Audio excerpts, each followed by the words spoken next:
Welcome everyone to another Indie Dev Showcase here on the channel. Each week I recap 6 of the many indie games that we play here, as well as for our Wednesday night streams. If you submit a game for a future stream and video, please get in touch. But these videos include mostly press key submitted games, as well as demos that we try out from various festivals and such. And we are beginning with a demo. This is Gridforce, Mask of the Goddess, and we played this during the summer festival. And what we have here is kind of an action focused take on the Mega Man Battle Network grid kind of design. If you remember that game One Step from Eden that we looked at, this game is very similar in terms of that kind of formation, with your characters on the left, bad guys on the right, and you have to kill them. Now, what separates this game from that one are several major points. This is not a roguelike or run-based game. Instead, you go on various missions trying to move the story along and unlock additional characters.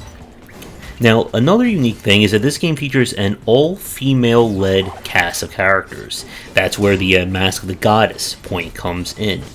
And the store page says that there's 45 of them in the game, but you're never going to get access to all of them, as you'll need to make story decisions that determine who joins your party. Every character is their own unique individual with different attacks, specials, health, and all that other good stuff. So the basic format from the demo is that each chapter is made up of individual battles, as you see here. Complete the battle, you move on to the next. At specific points, you'll need to make decisions as to how your party will react to specific characters that will determine who you fight, and you're able to switch between the 4 at will. You can only take 4 per map, at least that was in this demo. So the challenge of the game is figuring out who you want to take at any given time, who has attacks that are strongest against the enemies, and switching when you need to. I really do like the art of the game. It has a very vibrant style to it, and I'm curious to see where they take things in terms of the main game. As in, will there be different endings? Will there be reasons to replay the game other than just having different characters in your party? But definitely an interesting one to keep an eye out for when it's released, I believe, later in 2021. Now we turn to Rooftop Renegade. This was another demo that we checked out, and this one is an endless runner, but with a focus on tricks and kind of doing everything you can to keep sped up. So it's a dystopian future where our mission is to collect these magic crystals that allow us to, manipulate time. And staying in our way is, of course, an evil corporation that wants to take over the world. So it's up to us to, be renegades. So the hook of this one is that it's not just about you going from left to right. You need to be constantly gauging where you're going and using speed up boosts and other tricks in order to maintain your momentum and go for the best scores. So as you can see, I'm picking up these crystals that allow me to do dashes, and as well as increase my speed, while the bad guy is destroying parts of the track and doing everything they can to get me on the slowest point of it. And you need to make it to the end while collecting as many crystals as you can. So for this one, I found it to be on the okay side. I've never been a huge fan of endless runners, and if you're not a fan of them inherently, then I don't think Rooftop Renegade is going to work for you. But what the game does, I think, that does work, is that there's more going on than just, again, going from left to right and dodging the same basic obstacles.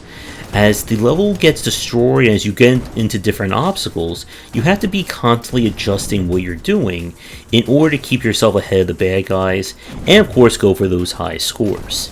So there may be something here for fans of that kind of design. I believe the store page said that there is going to be multiplayer and have, I think, even randomized or procedurally generated levels to go with it. So if that sounds interesting for you, then I would say check this one out. Up next, we turn to Skyseeker, and this was another demo that we played during the festival. And what we have here is a game whose description will probably determine whether or not you're going to even check this one out. And that is a Metroidvania Pokemon game. So if you remember when we played Monster Sanctuary a few months ago, this game has a very similar vibe to it. But where Monster Sanctuary was more about turn-based combat, with kind of the Metroidvania aspects more just for the platforming and exploration, this game, everything is happening real time. So you're going to collect monsters as you find in the world, they'll level up, they'll gain new perks and abilities, and you need to figure out your team will form and become the best there ever was. As you explore, you'll find additional monsters, which you'll need to basically activate like a little mini-game, where you have to do enough damage in a short period of time in order to then capture them. So every monster has different movement, different attacks, as well as a unique special. And as with games of this kind, figuring out what's the best combination and how to cultivate them is going to be your key to success.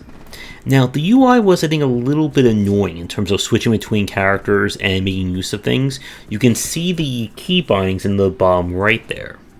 But there's certainly some interesting potential here in terms of another take on both Metroidvania and Pokemon design. Now, I don't know what else they have planned for the finished version, but the demo is still available if you're interested.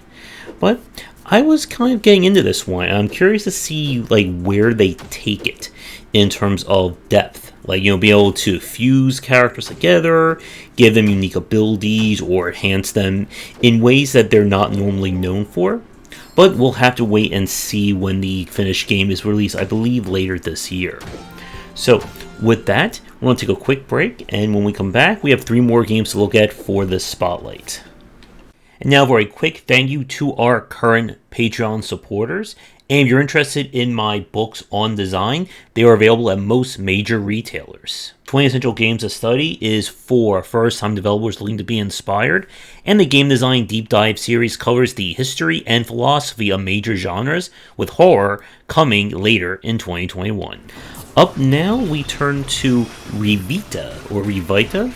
And while the footage that you're seeing is taken from the Steam demo, I did get a full press key, and we did show that one off a few weeks ago. So this is a 2D action roguelike, very similar in style to something like Neon Abyss, or by virtue Enter the Gungeon. So we are a mysterious boy here in search of a mystery involving this ever-changing, I think it's like a tower that we're trying to climb, and figuring out why someone is out to get us. Now, as you can see from the footage here, this is definitely a 2D shooter, as we're able to move, jump, and our main kind of gameplay hook is that our life force is everything, as we can trade life in shops for additional items, weapon modifiers, new perks, and every time we kill an enemy, we collect their soul, which is then kind of stored in our quote-unquote Estus in the upper left-hand corner. Now, while you won't see it in the footage that you're seeing here because this is just the demo, there is an extensive persistent element. As you unlock additional characters that you rescue, who will provide you with more services back in the starting area, as well as unlocking new items that can show up in future runs. Again, very Enter the Gungeon, Binding of Isaac-esque in that aspect. Now, I really do like the style of this game. I felt that the camera could be a little bit more zoomed out, and I think in the version that's now available, they actually did do that. But my main concern with Revita from what we played of it on our stream, both in the demo and with the kind of early access build, is that there really isn't a lot of variance in the runs, at least not in the version that we played. The demo or early access that's out now includes, I believe, 3 biomes, and I made it to the 3rd one during our nightly stream of it, and because of how simplistic the rooms are, as you can see me just like kind of blazing through it here, it becomes kind of repetitive. I also found it sometimes hard to keep track of what was going on.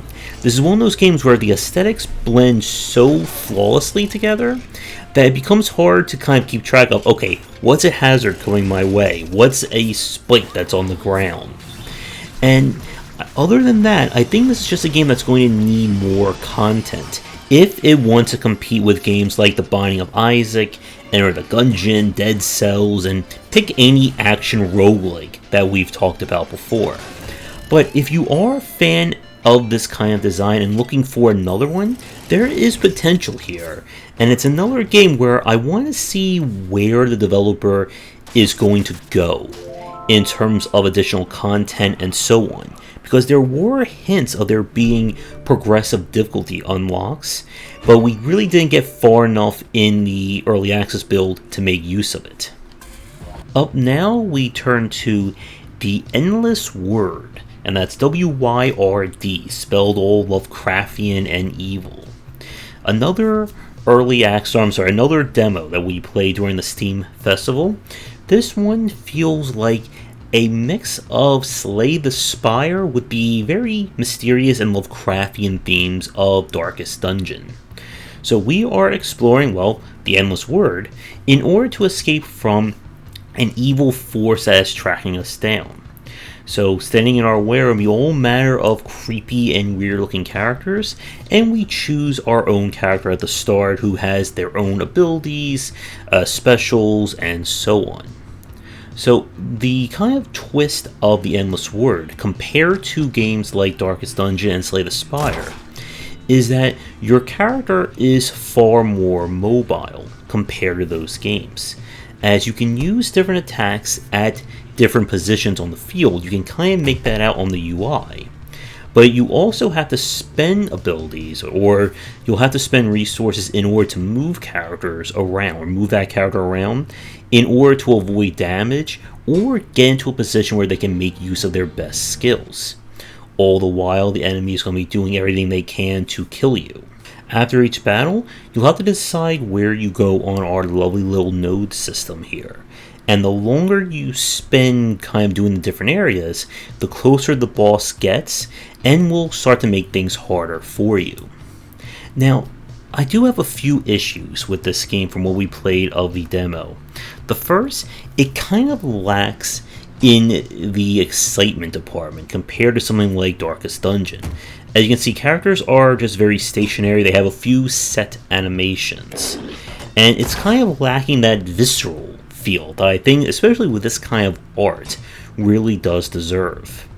Now, from the demo, we really didn't get, I think, a good indication as to kind of how things play out in terms of, what would be a long-term build or setting things up for that kind of play.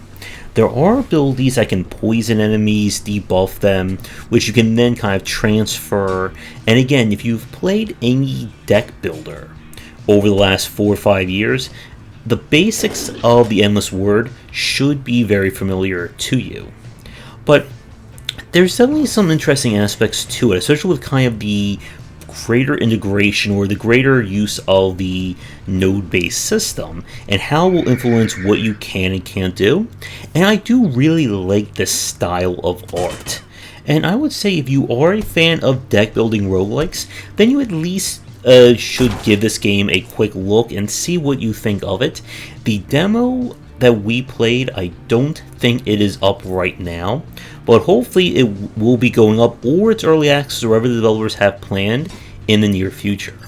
For our final game of the spotlight this week, we have what could very well be the winner of Craziest Combination. This is Coffee Noir, and I need a quick breath to describe this one. This is a visual novel detective investigation business simulator coffee management game. Whew. So, and by the way, this also takes place in an alternate future where coffee has become incredibly big business. And our mission is to figure out why this woman's father has mysteriously disappeared, while at the same time keeping their fledgling coffee shop from being foreclosed on. So yeah, there's a lot going on in this game. And they're definitely trying to hit a lot of different aspects with it.